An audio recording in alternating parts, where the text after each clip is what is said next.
закон за минерални суровини за да може да се даваат концесии за ископ на песок европскија? Европско знаменце на закон за игри на среќа? Тоа е европски или не е европски? Да ви реагира евроамбасадорот, да ви реагира амбасадорот на Австрија дека правите злоупотреба, тоа е европски или не е европски? Колку закони до сега Марички им залепивте евро знаменце, за да можете да ги донесете тука, за да создаваат евра? Тоа е европски или не е европски? Ве молам, кажете ми што има европски во тоа што се игра фудбал по канцеларија, а премиерот не смее да писне? Што има европски во тоа што министерот за економија куца во канцеларија до уметничка слика? Што има европски во тоа што првиот вице-премиер може да прави што сака и се однесува онака по национални телевизии? Крадењето европски ли е, Маричич? Тендерите во 4 очи европска вредност ли е тоа? Дали е тоа европска вредност? Излезете и кажете. И на крај сега вака ќе ви кажам. Ке формирале работна група и јавна расправа ќе правеле. Зошто? Сега ќе ви кажам отворено. Немате двотретинско мнозинство за уставни измени. И тоа ви е јасно како бел ден. И не се 74. Лажете дека се 74 кои што ќе гласаат. Помалку од 70. И не ви фалат само 6. Ви фалат двоцифрена бројка на пратеници. И нема да ги обезбедите. И тоа ви е на вас јасно. Ама ова го правите за да купите ден на власт, затоа што не ви суди на избори. Нашата позиција е јасна.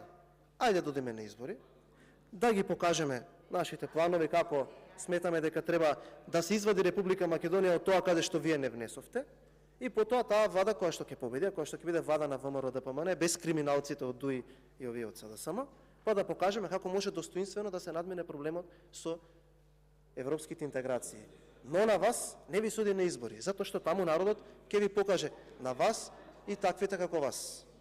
И што е решението на власта? Еве го Маричич вика како со Грција, понижениот Маричич, безимениот Маричич, Маричич кој што дозволи неговата држава да го смени вака брутално името, вака недостоинствено, тој Маричик дофрва од место и само за ден власт нема да дозвола да идеме во мај на предвремени избори, да победи проевропска коалиција, која што нема да биде составена од европатриоти, туку од патриоти кои што си ја сакаат својата држава, и веќе во ноември, кога ќе заврши скринингот пред почетокот на преговорите, затоа што вие лажете, затоа што лажете дека се почнати преговори, да го продолжиме европскиот пат. Вие не сакате.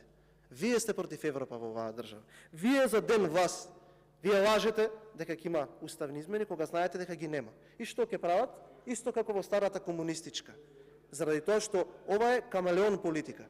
Беа југословени, па беа социјалисти, па сега се европјани, ќе правеле јавна расправа и ќе правеле комисија, па ќе правеле, како го викате тоа, работна група, баталете го тоа Маричич. Има еден начин да се откочат евроинтеграциите. Тоа е следен. Предвремени избори. На тие избори да излеземе пред граѓаните секој со својата понуда. Да добиеме легитимитет. И потоа да ги откочиме процесите.